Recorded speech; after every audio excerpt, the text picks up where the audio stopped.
How confidence replaced caution. Nothing dramatic changed overnight. There was no single failure, no clear warning, no sudden loss of control. Instead, confidence grew slowly, fed by stability, reinforced by success, and strengthened by the absence of visible consequences. To understand why confidence became dangerous, we need to look at how calm periods reshape behavior. When systems perform well for long enough, caution begins to feel unnecessary. Safeguards that once felt essential start to seem excessive. Risk management shifts from prevention to optimization. Stability becomes proof that restraint can be relaxed. Banks adapted to this environment naturally. Losses were rare. Models behaved as expected. Capital buffers held. Each successful year reinforced a belief that risks were understood and manageable. Confidence stopped being a feeling. It became an operating assumption embedded in daily decisions. This shift altered how risk was evaluated. Instead of asking what could go wrong, institutions focused on what was statistically unlikely. Tail risks were acknowledged, then discounted. Scenarios outside recent experience were treated as theoretical. The system began preparing for variation, not disruption. Markets reflected the same mindset. Volatility was low. Credit was abundant. Investors rewarded steady returns over caution. Confidence became self-reinforcing. Rising asset prices validated optimistic assumptions. Stability justified leverage. Leverage amplified stability, until it didn't.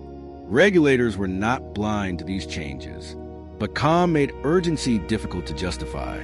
Intervening during good times felt unnecessary, even disruptive. Oversight focused on compliance rather than challenge. As long as indicators remained green, confidence appeared earned. Early warning signs emerged quietly. Correlations edged upward. Liquidity became more sensitive. Small shocks produced sharper reactions. Each signal was explainable. None felt decisive. Confidence absorbed them all. This was the turning point. Caution did not disappear. It was crowded out. Confidence became the dominant force shaping behavior across institutions, markets, and oversight. The system did not feel reckless. It felt rational, modern, and in control. But confidence, unlike caution, does not prepare for surprise. And when belief replaces questioning, vulnerability grows unnoticed. Because the most dangerous systems are not the ones that fear collapse, but the ones that no longer expect it. As confidence settled in, it reshaped decision-making at every level of the system. Risk management evolved from guarding against loss to maximizing efficiency. Exposure was evaluated against recent history rather than uncertain futures.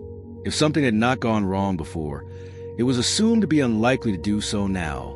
Institutions refined their models, tightening assumptions around volatility and correlation. Data supported the narrative. Loss distributions narrowed. Stress scenarios felt conservative. Confidence became mathematical, reinforced by outputs that confirmed existing beliefs.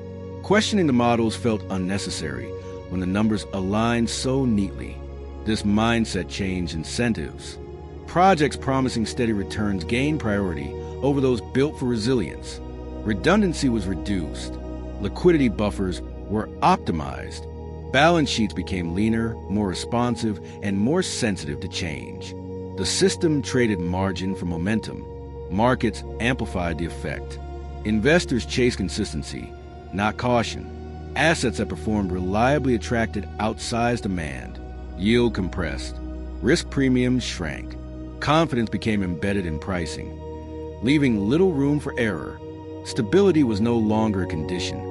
It was an expectation. Regulators faced the same gravitational pull. Interventions during calm periods appeared unwarranted. Stress indicators remained benign. Each successful cycle reinforced the belief that frameworks were effective. Oversight shifted from challenge to maintenance. The absence of crisis became validation. Yet beneath this calm, behavior aligned. Institutions responded to same signals, relied on similar assumptions, and positioned themselves accordingly. Diversity of approach narrowed.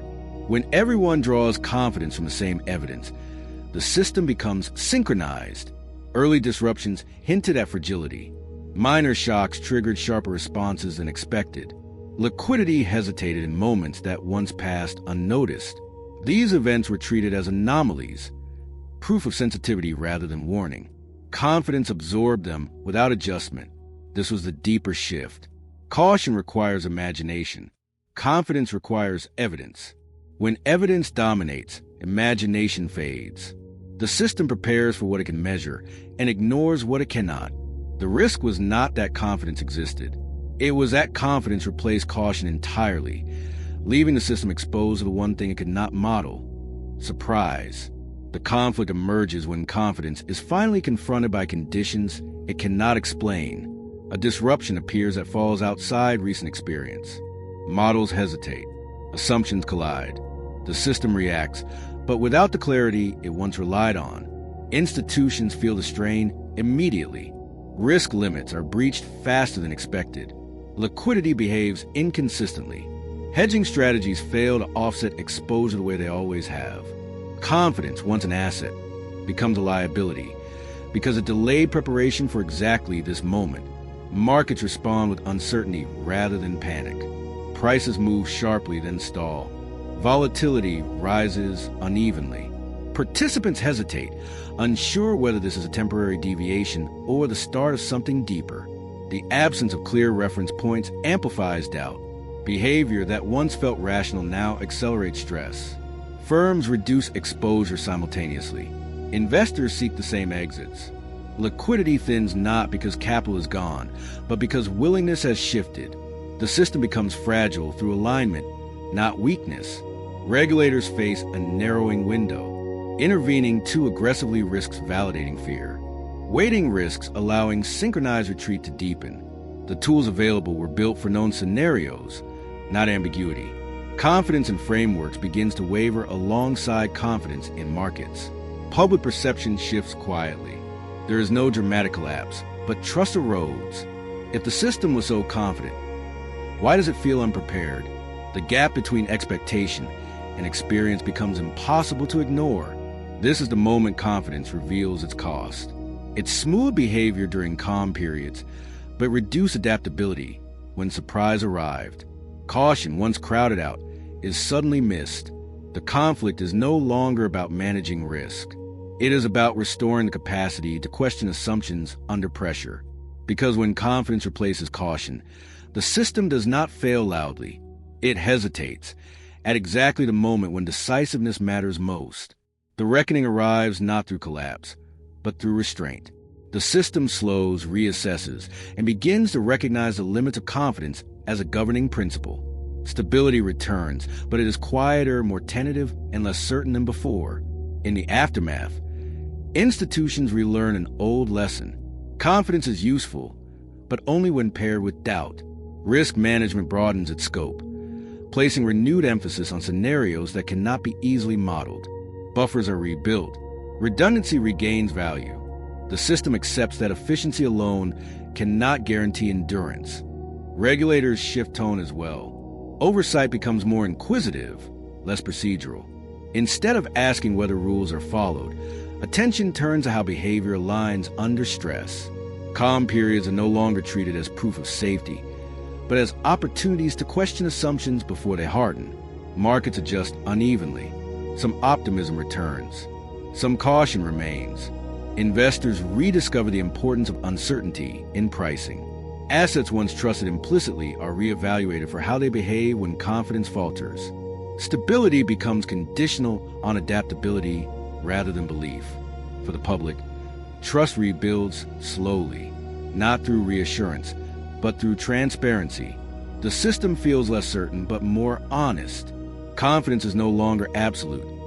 It is provisional, shaped by awareness of what can go wrong. Looking back, the era when confidence replaced caution reveals a simple truth.